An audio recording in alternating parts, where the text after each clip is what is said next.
Bapak Ibu kita langsung mulai nggih. Bismillahirrahmanirrahim. Assalamualaikum warahmatullahi wabarakatuh. Alhamdulillahirabbil alamin. Alhamdulillahillazi an'ama 'alaina bi ni'matil iman wal islam.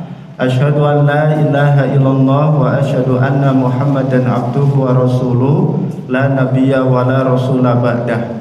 Subhanaka la ilma lana illa ma 'allamtana innaka antal alimul hakim. Rabbi shrah li sadri wa yassir li amri wahlul 'uqdatam min lisani yafqahu qawli. Hasbunallah wa ni'mal wakil, ni'mal maula wa ni'man nasir. La haula wa la quwwata illa billahil aliyyil azim. Alhamdulillahirabbil alamin. Bapak Ibu jamaah pengajian rutin yang berbahagia, di kesempatan yang sangat baik ini tentu kita jangan sampai lupa untuk senantiasa bersyukur pada Allah Subhanahu wa taala.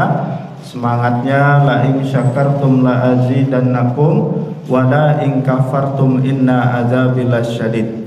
Barang siapa bersyukur kepada Allah Subhanahu wa taala, maka insya Allah nikmatnya akan ditambah. Amin ya rabbal alamin. Selain nikmat yang ditambah, juga insya Allah akan dihindarkan dari segala bala dan musibah. Amin ya rabbal alamin. Bapak Ibu jamaah yang berbahagia, di kesempatan yang sangat baik ini tentu kita harus senantiasa merasa bahagia, merasa senang sebagai seorang muslim, senang sebagai seorang yang bersaudara dalam satu iman, karena ada istilah ukhuwah Islamiyah, sesama saudara muslim adalah bersaudara. Kalau sesama saudara berarti harus saling merelakan, saling tolong menolong, saling peduli antara satu dengan yang lain, yang disebut sebagai ta'awun atau saling tolong menolong. Bapak Ibu jamaah yang berbahagia, di kesempatan yang sangat baik ini juga kita jangan sampai lupa untuk sampaikan sholawat salam kita kepada baginda Rasul Nabiullah Muhammad Sallallahu Alaihi Wasallam. Dialah teladan terbaik buat kita, dialah inspirasi buat kita semua, dialah tambahan energi buat kita semua. Karena ternyata kita itu membutuhkan inspirasi, kita itu membutuhkan motivasi, kita itu juga membutuhkan tambahan energi. Karena ternyata manusia itu adalah makhluk yang senangnya disemangati nih Bapak Ibu ya. Maka dengan kita bersilaturahim, berjumpa di kesempatan yang sangat baik ini dalam rangka saling menyemangati. Semangat Bapak Ibu? Halo Bapak Ibu, semangat tidak ini? Kelihatannya kok kurang semangat ini. Sudah makan malam belum ini Bapak Ibu? Belum ya? Ya nanti kita makan bersama-sama di rumah masing-masing ya Bapak-bapak ya. Oke, Bapak Ibu jamaah yang berbahagia, sebelum saya mengawali terkait dengan nanti yang akan menjadi topik utama terkait dengan diskusi atau sharing-sharing kita, atau sering saya sebut kajian enteng-entengan ya Bapak Ibu ya. Kajian yang enteng-entengan saja, kajian yang mudah-mudah saja, mudah-mudahan akan senantiasa menginspirasi kita. Jadi Bapak Ibu, saya itu dulu pernah belajar tentang kesehatan sedikit-sedikit. Jadi ternyata capek itu ada dua Bapak Ibu. Ada berapa Bapak Ibu? Dua. Capek yang pertama, capek secara fisik. Kalau bapak-bapak, ibu-ibu bekerja secara fisik dari pagi sampai sore, banting tulang, tulang dibanting. Karena pekerjaannya ini Pak, jualan tengkleng, akhirnya jadi banting-banting tulang ya, atau yang lain gitu. Nah bekerja, nah ini secara fisik capek. Kalau secara fisik capek, maka istirahatnya ya berhenti, selesai, bugar. Kemudian yang kedua, ternyata ada yang disebut capek secara mental atau secara psikologis. Gak ngapa-ngapain tapi bisa juga capek Bapak Ibu ya. Kalau kita itu di rumah gak ngapa-ngapain, duduk, istilah orang Sukoharjo duduk tengut-tengut atau apa ya Bapak-bapak ya, duduk tengut-tengut ya. Nah itu capek ternyata Pak ya. Kemudian kita nggak ngapa-ngapain, atau ada yang tidur terus juga ternyata capek, Pak, ya.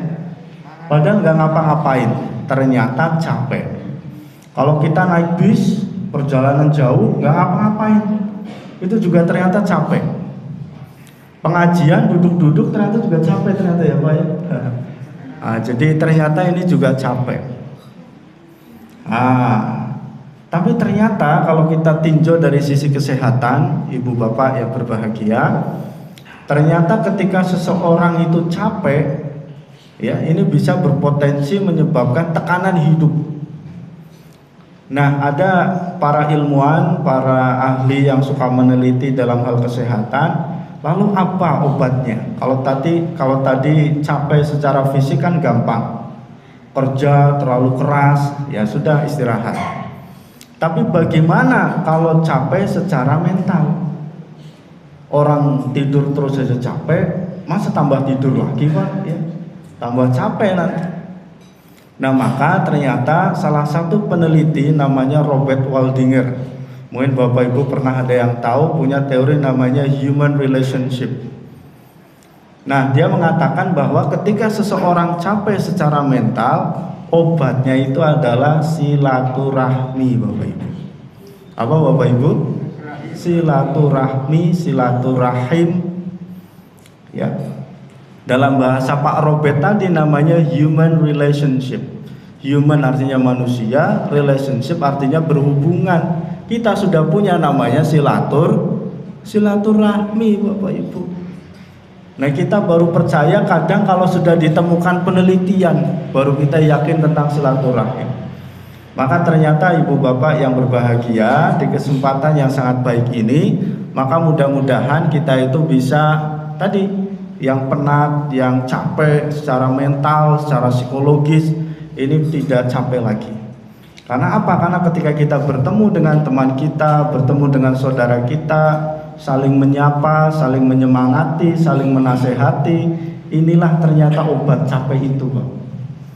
Kalau di rumah terus gak ngapa-ngapain, buat tambah capek. Tapi kalau kita bersilaturahim, berjumpa dengan sahabat, berjumpa dengan teman, bercerita panjang, apalagi ibu-ibu, belum juga ngomong sudah ceritanya panjang, ya Bapak Ibu, ya. Ya, tapi ternyata ini obat. Nah, kalau kita tinjau dari sisi kesehatan, karena saya juga pernah belajar sedikit-sedikit tentang kesehatan itu, di dalam diri kita itu ada namanya hormon oksitosin, ibu-ibu dan bapak-bapak. Hormon oksitosin itu harus dikeluarkan, karena inilah yang menyebabkan badan kita ini akan rileks, Bapak Ibu. Tapi kalau nggak dikeluarkan, itu akan mengendap. Inilah yang disebut sebagai capek secara mental. Nah, ketika bersilaturahim, hormon oksitosin itu muncul di dalam tubuh kita. Inilah yang membuat kita jadi rileks kembali. Kalau kita lihat dari sisi kesehatan, Bapak Ibu. Ini pangapunten Pak Dokter, enten Pak Dokter mboten nih. Pangapunten, nanti siapa tahu salah. Salah itu Ustaz, bukan hormon itu. Nah, nanti kan bisa dikoreksi. Nah, jadi itu. Jadi ternyata mudah-mudahan perjumpaan kita, pertemuan kita pada malam hari ini, yaitu dalam rangka bersilaturahim tadi, apalagi kata Rasulullah Shallallahu Alaihi Wasallam, barang siapa yang ingin dipanjangkan umurnya dan didekatkan rezekinya, maka sambunglah silaturahim atau saling berinteraksi positif di antara kita sesama muslim. Silaturahim itu sering disebut sebagai tali silaturahim. Apa bedanya sih Ustaz? Silaturahim dan silaturahmi sebenarnya sama. Cuma kalau silaturahmi ini Bapak Ibu, ini bahasa Indonesia yang sudah diserap dalam Kamus Besar Bahasa Indonesia. Namanya silaturahmi. Aslinya kalau menggunakan pendekatan lughah al-arabiyah, na'at wa man'ut atau mudhof wa mudhof ilaih, yang benar itu adalah silaturahim, silaturahmi. Nah, jadi itu. Tapi mana Ustaz yang benar? Ya, semuanya benar. Karena yang satu sudah diserap dalam bahasa Indonesia, yang satu masih dalam bentuk aslinya, yaitu dalam bahasa Arab. Nah, jadi itu. Yang penting kita paham. Nah, dalam bahasa Robert Waldinger namanya human relationship. Nah, itu padahal kita sudah tahu bahasa silaturahmi itu. Nah, jadi Bapak Ibu jamaah yang berbahagia, apalagi dengan kita saling berjumpa, saling bertemu, insya Allah secara mental kita juga sehat, secara fisik kita juga sehat. Apalagi niat kita bertemu itu adalah saling tolabul ilmi, saling menyempurnakan, saling melengkapi di antara kita. Apalagi sering disebut silaturahmi itu tali silaturahmi, ya. Atau silaturahim itu disebut silah, itu artinya tali, rahim itu artinya kasih sayang. Maka disebut sebagai hubungan tali kasih sayang. Kenapa tali kasih sayang? Karena saling menghubungkan. Maka kalau talinya pendek harus kita panjangkan, kalau putus harus kita apa Bapak Ibu? Kalau putus harus disambung, kalau kendor harus dikencangkan. Betul Bapak Ibu. Maka dengan kita berjumpa pada kesempatan yang sangat baik ini, mudah-mudahan tali yang kendor bisa jadi tambah kuat, tali yang pendek bisa kita panjangkan, tali yang apalagi yang putus bisa kita sambung, sehingga insya Allah yaitu tadi secara penat ya, atau secara mental kita capek, tapi ketika kita berjumpa dengan saudara sesama muslim kita ini, kita bisa hilang capeknya tadi. Maka dalam teori yang lain itu ada cerita bapak-bapak kalau kerja di luar rumah itu kan capek buatan bapak-bapak. Capek ya, apalagi kalau sudah pulang sampai rumah disentai bojone, wah tambah lelah lagi ya Bapak Ibu ya. Tapi ternyata ketika sudah pulang sampai rumah, melihat anak yang lucu menyambut kita, ternyata katanya hilang capeknya Pak. Betul ya Pak ya. Iya, karena apa? Karena disitulah hormon yang disebut sebagai oksitosin itu hadir ketika berhubungan dengan sesama manusia itu tadi. Jadi Bapak Ibu jamaah yang berbahagia, maka yang pertama tentu kita saling menyemangati dalam hal sama-sama menguati iman kita, sama-sama supaya kita itu juga kalau seandainya nanti masuk surga sekeluarga. Setuju mboten Bapak Ibu? Pengen tidak masuk surga Bapak-bapak? Kayaknya nggak pengen ini. Halo Bapak-bapak, pengen tidak? Pengennya boyang mata Pak, kalau pengen ya pengen ya. Pengen tidak Bapak-bapak? Pengen. Jadi cita-cita kita itu adalah insya Allah bisa masuk surga sekeluarga. Nah Bapak Ibu jamaah yang berbahagia, di kesempatan yang sangat baik ini mungkin tidak lama ya, seperti biasa, mudah-mudahan nanti bisa tepat waktu sesuai dengan yang dulu pernah saya sampaikan di tempat ini juga terkait dengan syiar dan dakwah. Nah, bagaimana sih sebenarnya supaya kita itu dalam mensyiarkan Islam, dalam mendakwahkan Islam itu bisa efektif bekerja dengan baik? Atau kata kunci dari dakwah dan syiar itu sebenarnya adalah saling memberi nasihat. Jiboten Bapak Ibu. Tawassaw bil haq wa tawassaw bis sabr. Saling menasehati dalam hal kebenaran dan saling menasehati dalam hal kesabaran. Kenapa dalam hal kesabaran harus dinasehati Bapak-bapak? Kenapa dalam kebenaran harus saling dinasehati Bapak-bapak atau ibu-ibu? Kalau ibu-ibu, Bapak-bapak, kenapa kita suka harus dinasehati dalam hal kebenaran? Karena manusia itu tempatnya salah. Wisalah kadang ngeyel. Nah itu. Nah, kemudian kenapa kita harus dinasehati dalam hal kesabaran? Karena manusia itu kadang suka nggak sabaran, Bapak Ibu ya. Pengennya cepat-cepat, pengennya bondang-dang. Nah itu kalau orang Sukoharjo, pengennya nggak bisa ngempet ya Bapak Ibu ya. Nah itu, jadi maka kita harus senantiasa saling menasehati tadi dalam hal kebenaran dan juga dalam hal kesabaran. Oke baik, Bapak Ibu jamaah yang berbahagia, terkait dengan masalah nasihat dan juga dakwah serta syiar ini, mungkin sebagai satu refleksi buat kita semua Bapak Ibu. Kalau kita sebagai orang tua, Sebagai apa Bapak Ibu? Orang tua. Kalau kita memberi nasihat kepada anak kita dikasih nasihat manut napa mboten Bapak-bapak? Wah, amale orang umum Ustaz. Apalagi kalau disuruh nggak boleh main HP, wah itu. Bahkan ada yang sampai tantrum katanya ya Bapak-bapak ya. Nah, gimana Ustaz, daripada rewel ya dikasih HP. Ya mboten Bu. Nah, kira-kira DKI napa mboten? DKI napa? Nah, kita sebagai orang tua ketika memberi nasihat kepada anak kita, kenapa nasihat kita tidak bekerja dengan baik? Atau kita sebagai guru, sebagai dosen, ketika kita memberi nasihat kepada siswa kita, kepada mahasiswa kita, kenapa nasihat yang kita berikan kadang kurang berdampak? Disuruh ngerjain PR, lah PR besoknya malah nggak dikerjain. Kenapa nasihat kita tidak didengar? Atau ketika kita sebagai ketua RT, pangapunten enten Pak Ketua RT mboten? Halo Pak Ketua RT? Oh, teng Jawi nggih. Padahal pengen saya tanya testimoni ketika memberi nasihat ke warga itu gampang nopo angel kira-kira Bapak? Gampang-gampang angel katanya Pak ya. Angel-angel gampang, tapi jane yo angel tenan. Kenapa kita sebagai seorang pimpinan lembaga misalnya, institusi perusahaan memberikan nasihat kepada bawahan-bawahan kita atau kepada anggota-anggota kita atau kepada tim-tim kita di bawahnya, itu tidak bekerja dengan dahsyat, tidak bekerja dengan baik. Atau yang paling sering kita sebagai suami ini bapak-bapak ya, kalau memberi nasihat pada istri itu istri gampang manut apa mboten bapak-bapak?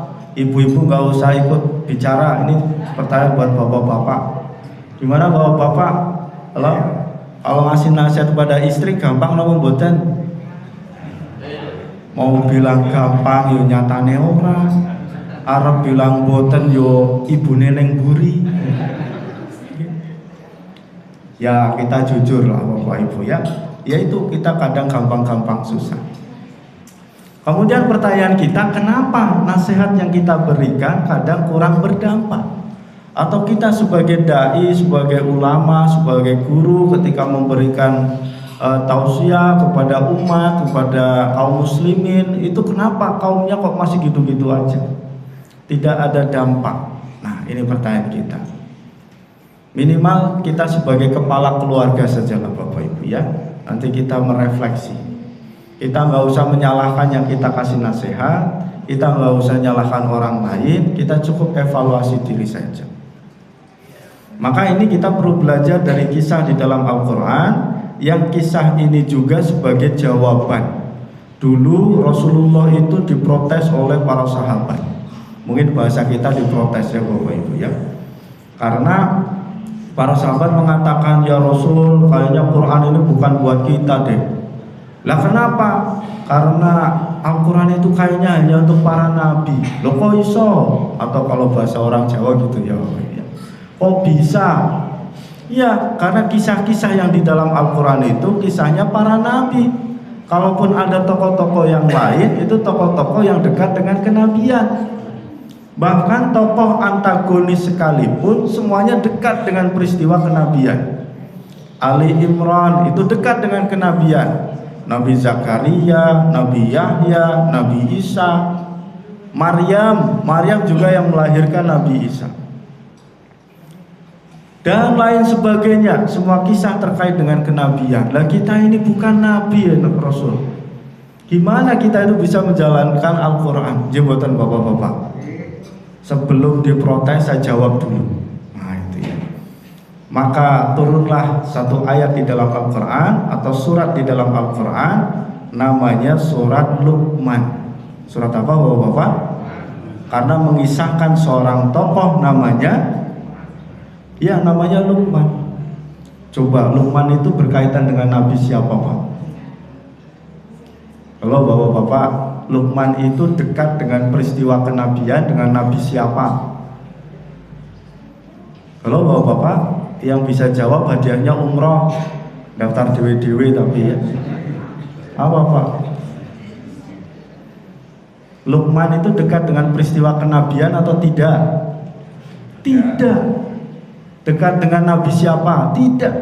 Karena memang seakan-akan inilah jawabannya. Ini ada seorang tokoh namanya Luqman, dia tidak dekat dengan peristiwa kenabian, tapi dikisahkan di dalam Al-Quran. Sehingga hari ini kita sudah tidak punya alasan, kita bukan nabi, tidak bisa mengamalkan Al-Quran. Nah itu. Karena apa? Ada kisah ini namanya Luqman. Cuma pertanyaannya adalah kenapa Luqman itu dikisahkan di dalam Al-Quran? Inilah yang perlu kita pelajari. Inilah yang perlu kita coba tengok, perlu kita jadikan sebagai ibrah, perlu kita jadikan sebagai refleksi untuk kita bawa pada kehidupan kita hari ini. Nah, nanti kita akan coba mentadaburi terkait dengan masalah nasihat ini di dalam Quran surah Luqman ayat ke-12 dan ayat ke-13. Ayatnya mengatakan, "Wa laqad ataina Luqmanal hikmata anishkur lillah. Wa may yashkur fa innama yashkuru li nafsi wa man kafara fa innallaha ghaniyyun hamid." Wa idh qala Luqman li ibnihi wa huwa ya'iduhu ya bunayya la tusyrik billah inna syirka la zulmun adzim.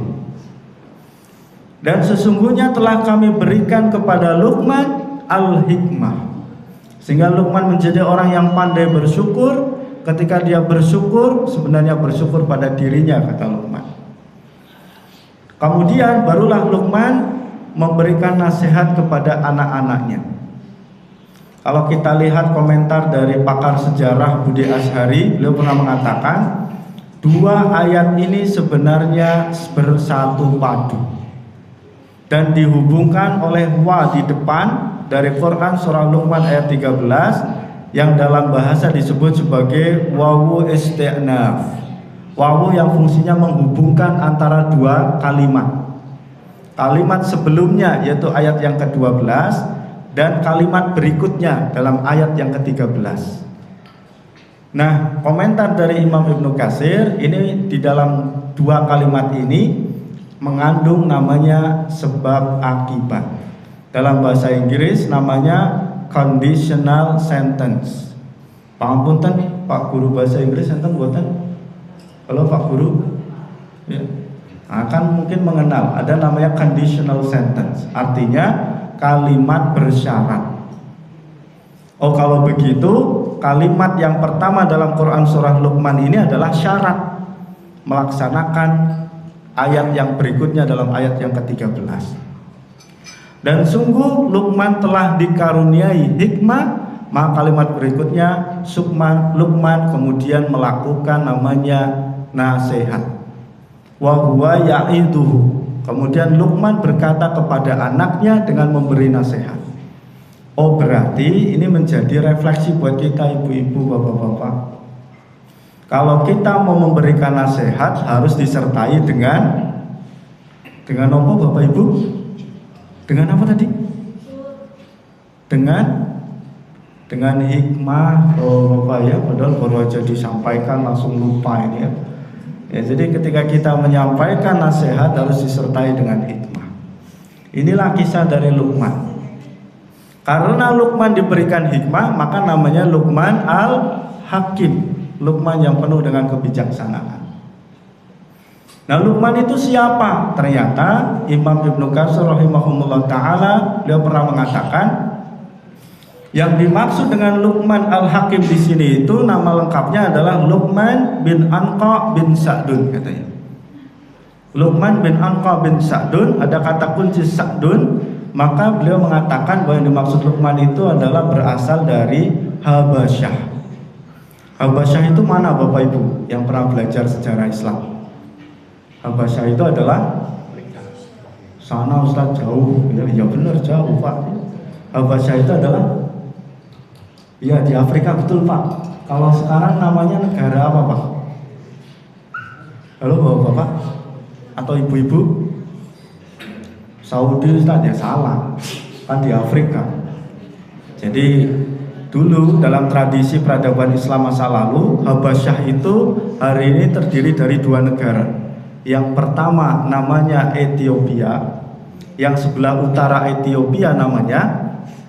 Utara Ethiopia itu apa Bapak Ibu? Apa? Sudan, betul.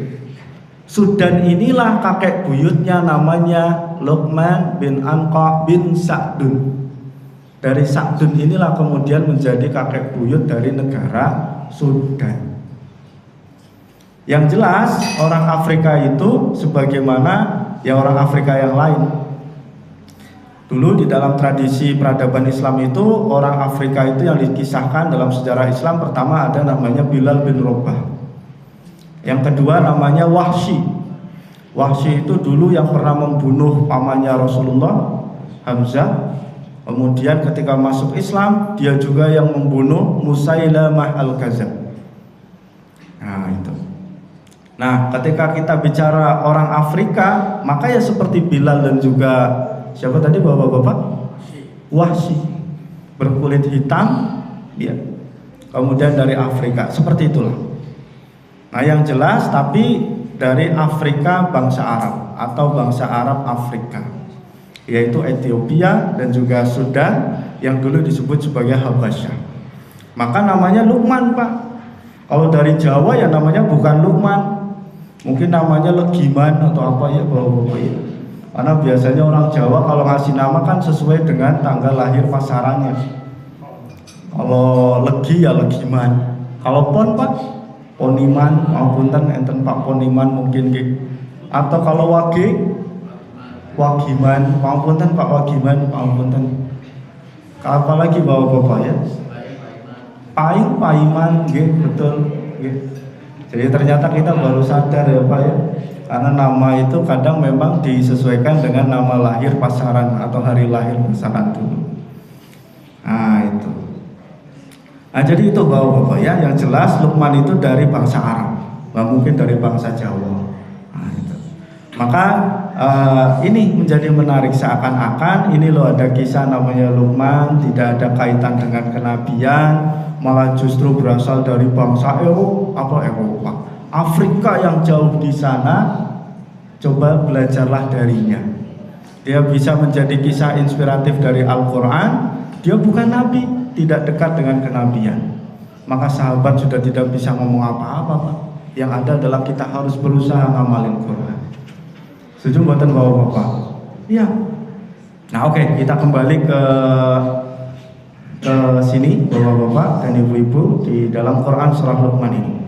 Maka tadi ketika kita akan memberikan nasihat, syaratnya adalah dengan hikmah. Kita harus menguasai hikmah. Sehingga tadi namanya Luqman al-Hakim. Luqman yang penuh dengan hikmah. Luqman ini dalam tradisi pemberian nama biasanya disesuaikan dengan kebiasaan. Luqman yang sangat bijak namanya Luqman al-Hakim. Dulu ada khalifah namanya Harun yang sangat cerdas, namanya Harun Ar-Rasyid. Ada seorang nabi yang sangat jujur dan terpercaya, namanya Muhammad Al-Amin. Yaitu Muhammad Rasulullah itu kan terkenal dengan namanya Muhammad Al-Amin. Kemudian pada zaman Khalifah Utsmani ada seorang penakluk namanya Muhammad Al-Fatih. Karena dia membuka pintu gerbang Konstantinopel. Atau ada namanya sahabat Nabi Umar yang sangat tegas. Kalau nggak kayak gini ya enggak.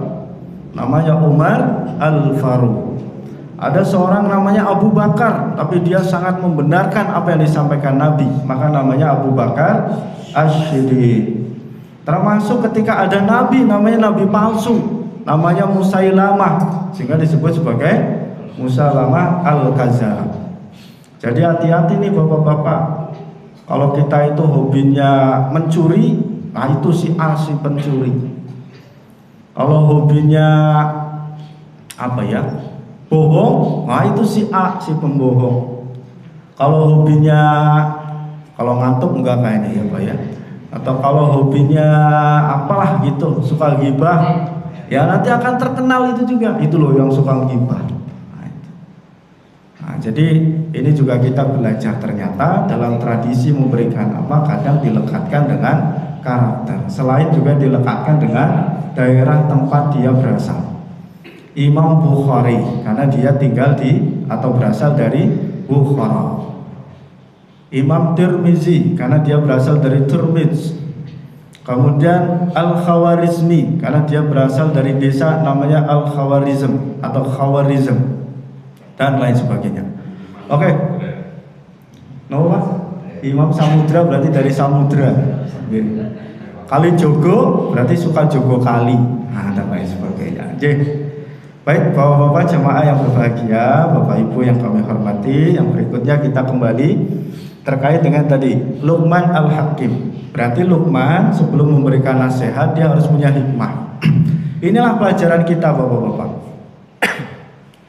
Bahwa ketika kita ingin memberikan nasihat, maka kita juga harus membutuhkan hikmah. Coba kita evaluasi yang dulu-dulu Pak. Ketika kita memberikan nasihat kepada anak, jangan-jangan bukan dengan hikmah tapi dengan amarah Pak.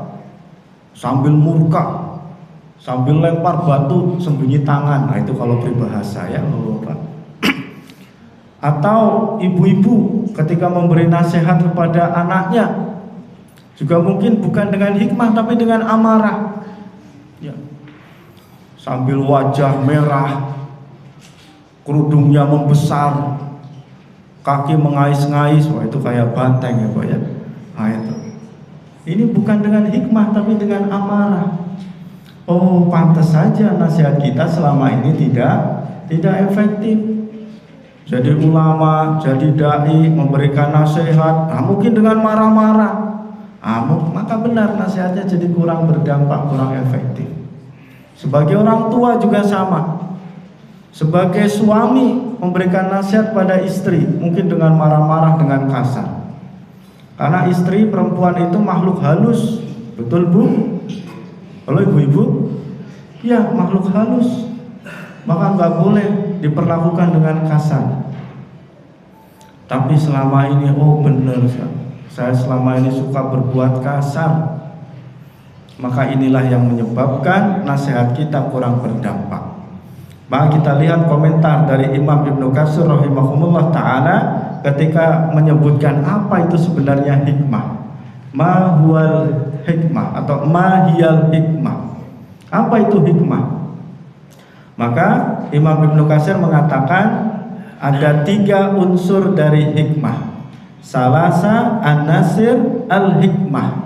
Ada 3 unsur dari hikmah yang harus kita cek, kita evaluasi, kita penuhi ketika kita memberikan nasihat. Sehingga ketika kita nanti berdakwah, karena dakwah itu juga harus disertai dengan hikmah. Ya, dalam Quran surah An-Nahl ayat 125, ud'u ila sabili rabbika bil hikmah wal mau'izatil hasanah wajadilhum billati hiya ahsan. Quran surat apa Bapak-bapak? An-Nahl ayat 125. Paling kanan agak ke atas sedikit. Ya. Nah, itu kalau Ustaz tadi hidayah ya. Nah, jadi apa? Ketika seseorang itu berdakwah, dakwahlah bil hikmah. Jadi ketika kita memberikan nasihat, nasihatkanlah bil hikmah. Maka tadi disebutkan komentar dari Ibnu Katsir bisa kita jadikan sebagai pelajaran hari ini. Ada salasa an-nasir al-hikmah, 3 unsur dari hikmah. Sudah jam 8 Bapak-bapak ya. Oke lah kita lanjutkan. Ada 3 unsur dari hikmah. Yang pertama apa? Nah, apa Bapak-bapak? Ya belum tahu, orang belum dikasih tahu ya Bapak-bapak ya. Yang pertama adalah pemahaman yang mendalam.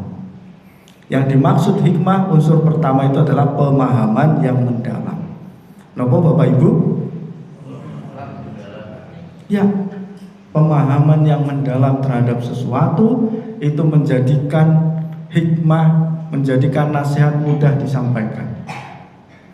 Nah, wujud dari pemahaman yang mendalam itu apa? Menjadi contoh dan teladan. Menjadi nopo Bapak Ibu? Contoh dan teladan. Ya. Jadi orang itu jangan suka marah-marah, tapi dia marah-marah, maka dia tidak memahami apa yang disampaikan. Jadi orang itu harus jujur. Coba buktikan, tunjukkan. Kalau jujur kan gampang, tinggal ambil, tunjukkan, selesai Pak.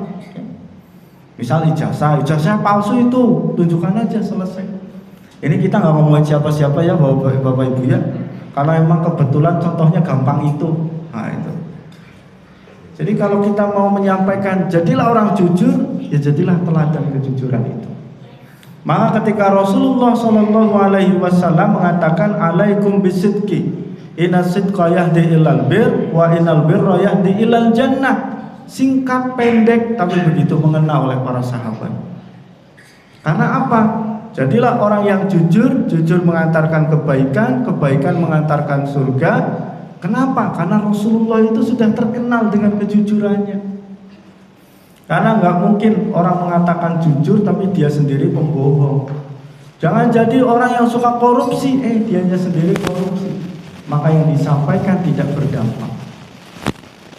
Nah itu. Ada satu cerita, saya itu, ya ini ngomong cerita anak sendiri saja lah. Itu anak susah banget dipisahkan dari HP Pak. Sama boten bawa itu, anak-anak susah dipisahkan dari HP. Saya evaluasi, ternyata karena memang yang dilihat di rumah itu orang tuanya pada pegang HP Pak. Maka saya bersepakat dengan istri, mari kita bersepakat, kita buka HP kalau anak-anak udah pada tidur. Ternyata anak-anak tidurnya jadi gampang Pak. Gampang tidur, jam 7, jam 8 udah tidur. Bangun yuk gampang, subuh gampang ya bangun subuh. Tapi ketika pegang HP susah dipisahkan. Ternyata bermula dari orang tua. Setuju mboten Pak? Jadi kalau di rumah kenapa anak-anak kok suka begitu? Karena yang dilihat orang tuanya ya gitu Pak mungkin. Ini saya nggak ngomong cerita siapa-siapa Pak, karena ini ngomong cerita sendiri. Nah itu jadi ya marilah kita, ternyata bentuk pemahaman yang mendalam sebagai unsur dari hikmah adalah memunculkan keteladanan. Kemudian ketika Rasulullah dimintai nasihat, ya Rasul kasih saya nasihat dong, maka Rasulullah mengatakan la taghdab walakal jannah. Ya Rasul satu lagi, la taghdab walakal jannah. Kayaknya belum jelas di Rasul, satu lagi, la taghdab walakal jannah. Janganlah engkau marah, maka bagimu surga. Ternyata latar belakang orang itu gampang marah.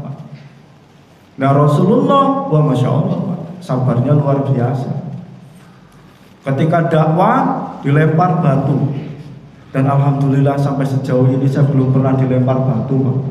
Lagi cerita ngobrol seperti ini dilempar batu dari saya nggak pernah, alhamdulillah.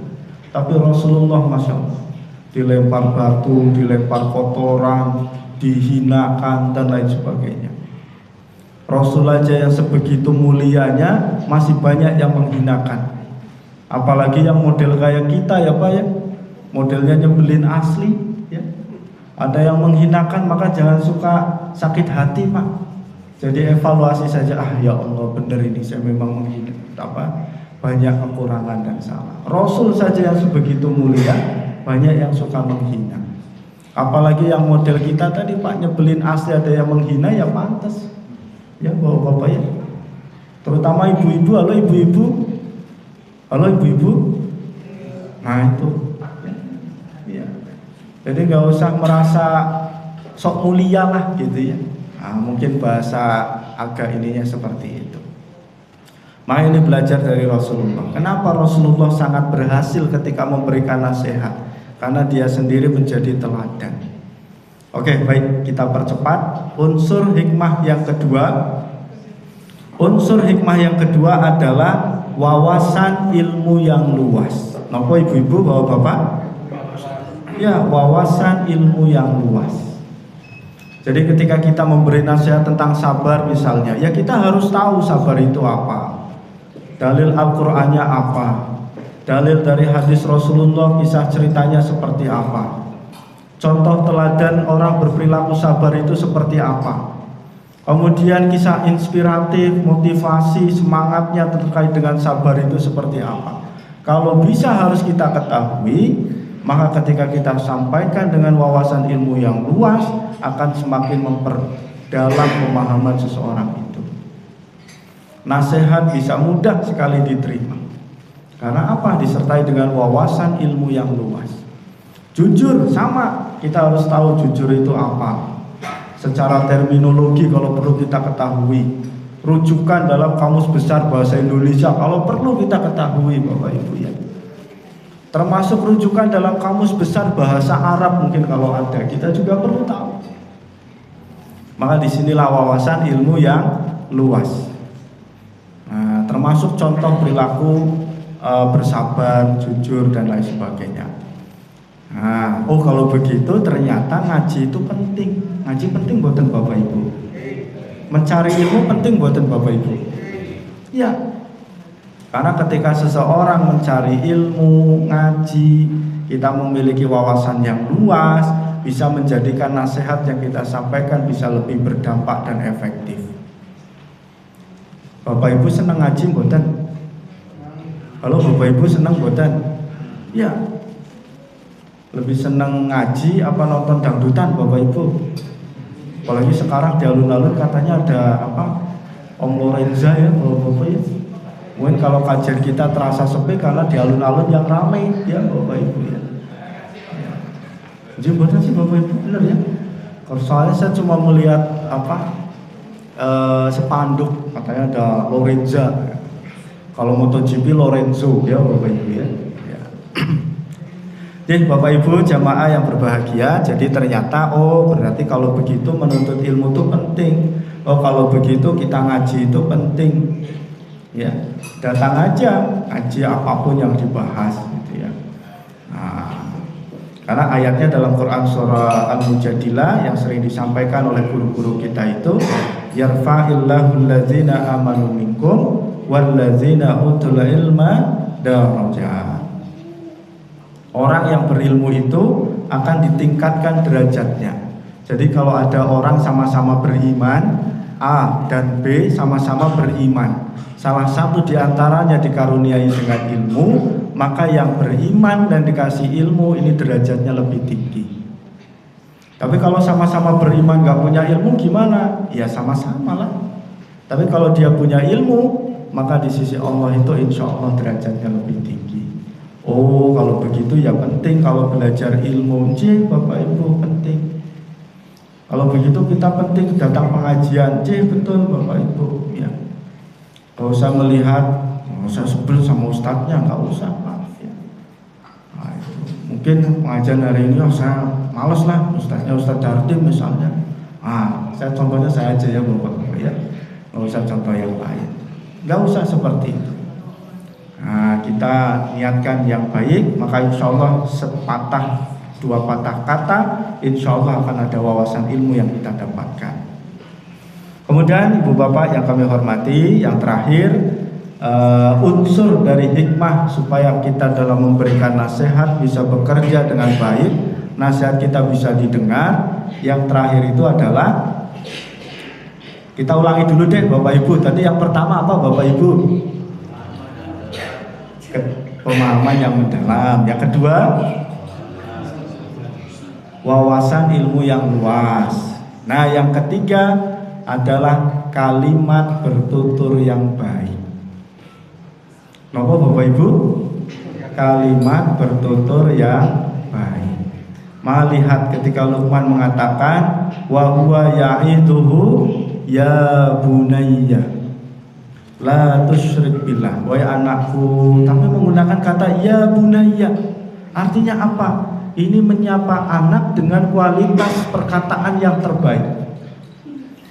Karena dalam bahasa Arab bisa juga menggunakan ya auladi. Tapi kenapa ya bunayya? Karena ini yang tingkatnya paling tinggi, yang paling terbaik. Ya, maka jangan disapa dengan kalimat atau perkataan yang tidak suka, Pak. Misal istri kita hitam, nah bener sih tapi ya salah Pak ya. Nah, atau istri kita saya nggak mau kasih contoh lah Pak ya. Intinya nggak usah disebut dengan kalimat yang tidak suka. Apalagi sampai menggunakan bahasa-bahasa binatang ya. Nah ini nggak boleh Bapak Ibu, karena hikmah itu harus disampaikan dengan kalimat bertutur yang baik. Lihat Luqman, ya bunayya, ya ananda, la tusyrik billah, jangan bersyirik kepada Allah. Jadi kalau kita mendekati anak kita, ya, tetangga kita, saudara kita, dekatilah dengan cara yang baik, dengan perkataan yang baik, dengan kalau bapak-bapak, ibu-ibu ini kan sangat pandai dalam bahasa Jawa, pangapunten. Saya ini bukan orang asli Solo yang bahasa Jawanya sebaik bapak ibu, ya. Nah, kalau bapak ibu memberikan nasihat anaknya pakai menggunakan bahasa Jawa, pakailah bahasa Jawa yang baik dan benar dengan tutur kata yang baik. Maka itu akan menyentuh bapak ibu, ya. Rasulullah ketika memanggil istrinya, ya Humairah, wahai istriku yang bibirnya, bukan bibirnya, yang pipinya kemerah-merahan, ya. Bapak-bapak juga, wahai istri saya yang kemerah-merahan, habis kerokan soalnya Pak, ya, jadi kemerah-merahan. Nah, ya silahkanlah bapak-bapak tahu sendiri terkait dengan bagaimana menyampaikan dengan perkataan yang baik, tutur kata yang benar. Tapi saya bisanya pakai bahasa Indonesia, Ustaz. Falyatafaddal fabiha wa ni'mah. Silahkan bapak ibu sampaikan dengan bahasa Indonesia yang baik dan benar. Saya bisanya pakai bahasa Inggris, Ustaz. Ya silakan pakai bahasa Inggris yang baik dan benar. Kalau saya bahasa Arab, silakan. Ya, maka ketika sedang memberikan nasihat kepada istrinya pakai bahasa Arab, orang lain lihat, oh, lagi didoain apa ya? Gitu ya Bapak Ibu, ya. Padahal sedang dikasih nasihat yang orang lain nggak tahu supaya menggunakan bahasa Arab tadi. Nah, jadi inilah salasa an-nasir al-hikmah. 3 unsur dari hikmah kalau kita mengutip dari Imam Ibnu Katsir rahimahumullah ta'ala. Ada 3. Yang pertama adalah pemahaman yang mendalam, yang kedua wawasan ilmu yang luas, dan yang ketiga tutur kata yang baik atau tutur kalimat yang baik. Maka inilah hikmah. Oh, jadi coba Bapak Ibu cek evaluasi selama ini ketika kita bicara, kenapa nasihatnya kurang mempan, kurang berdampak. Oh benar, saya belum jadi contoh.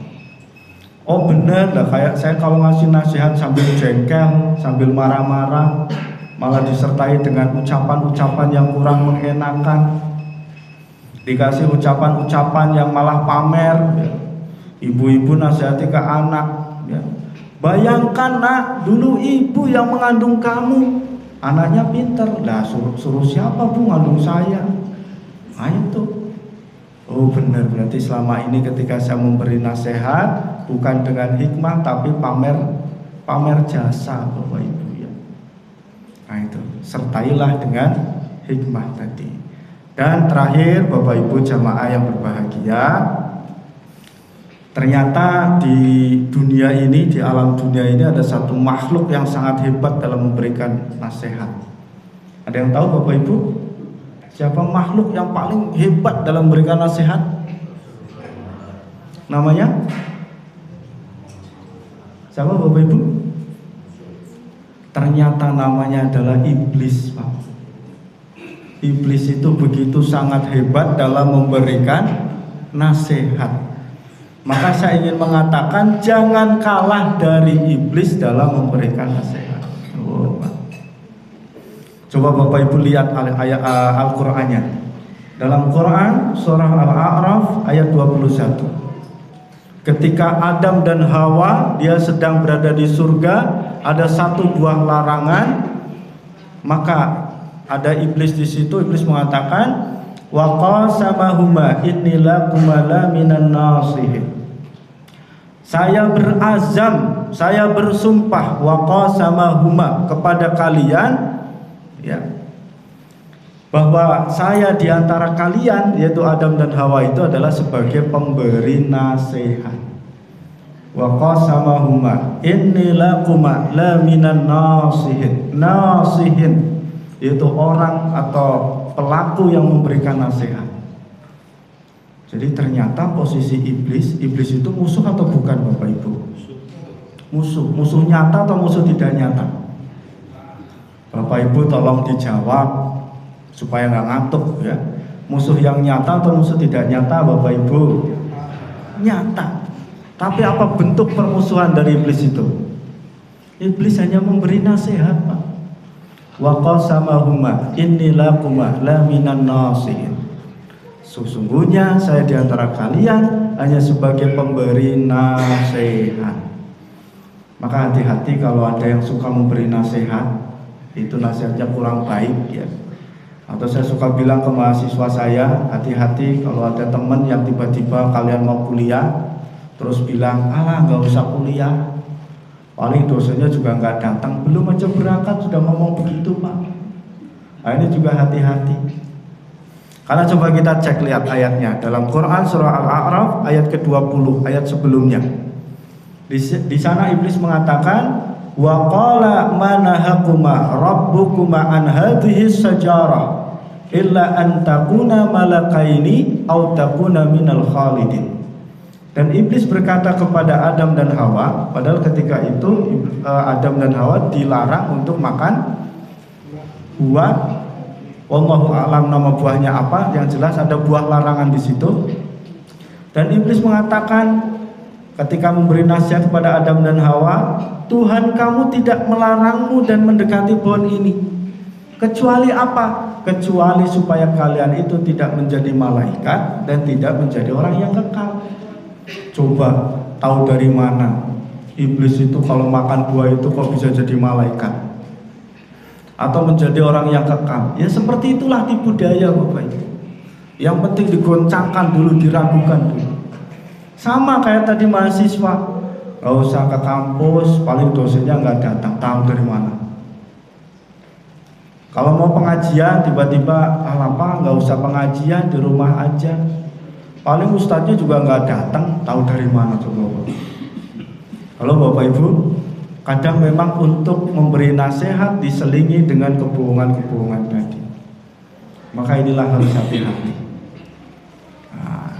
Ini kita harus hati-hati ya Bapak Ibu, jangan sampai kalah kita dari iblis dalam memberikan nasihat. Itu kata kuncinya, itu poinnya sebenarnya. Nah itu, iblis adalah musuh yang nyata, tapi tidak dengan membombardir bom nuklir dan lain sebagainya. Justru bentuk perlawanannya itu adalah dengan sebagai pemberi nasihat, membisik-bisiki supaya ragu. Maka benar ketika itu di surga, Adam dan Hawa, yang pertama kali tergoda itu Adam atau Hawa Bapak Ibu? Halo Bapak Ibu, yang pertama kali tergoda siapa? Hawa, betul. Ayo dong Pak, itu dimakan. Ah itu misalnya. Ternyata si Adam juga ikut tergoda. Maka ini juga hati-hati. Kadang yang suka tergoda duluan itu perempuan atau laki-laki Bapak Ibu? Sesuai dengan ayat ini ya loh Bapak Ibu. Ternyata yang suka tergoda itu laki-laki atau perempuan? Ya, apa Bu? Perempuan, betul. Saya juga kalau kadang lihat kisah Nabi Yusuf Pak, kan Yusuf pernah digoda tuh. Sama siapa Pak yang menggoda? Halo bapak-bapak yang menggoda Nabi Yusuf itu siapa? Disebutkan katanya namanya Zulaikha. Zulaikha itu laki-laki atau perempuan? Perempuan. Jadi ternyata yang suka godain itu laki-laki atau perempuan? Ini kok bapak-bapak pada nggak mantap ya jawabannya. Takut Ustaz di belakang soalnya. Nah, itu ya. Ya betul. Makanya tapi kita harus hati-hati Bapak Ibu ya. Intinya poin pentingnya bukan itunya, tapi kita harus hati-hati, kita harus lebih hebat daripada iblis dalam memberikan nasihat ya. Kita nggak usah lelah untuk memberikan nasihat. Maka ayatnya kita kembali dalam Quran surah Luqman, ada penekanan, tahkid ya. Walaqad ataina Luqmanal hikmah. Walaqad, sungguh memberi nasihat harus dengan sungguh-sungguh, mencari hikmah harus dengan sungguh-sungguh. Tidak usah capek lelah untuk memberikan nasihat kebaikan dan juga kebenaran, dan juga nasihat-nasihat terkait dengan kesabaran. Nah jadi itu Bapak Ibu jamaah yang berbahagia, alhamdulillah sudah jam 8 lebih, pangapunten Bapak Ibu Mungkin Bapak Ibu mau istirahat ya, nanti bisa istirahatnya lebih panjang, bisa lebih awal. Mungkin itu yang bisa disampaikan. Pangapunten Bapak Ibu, bukan tidak ada maksud yang lain. Maksud kita hanya saling mengingatkan, saling menyempurnakan di antara kita. Mari kita tetap semangat dan istiqomah untuk saling menasehati dalam hal kebaikan dan kebenaran.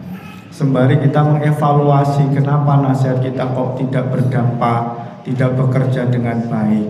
Mari kita sempurnakan nasihat kita dengan hikmah. Ketika kita berdakwah, kenapa dakwah kita kurang berdampak? Kita lengkapi dengan hikmah. Kita dengan senang belajar, senang membaca buku, senang membaca Al-Quran, tadabbur Al-Quran, dan lain sebagainya.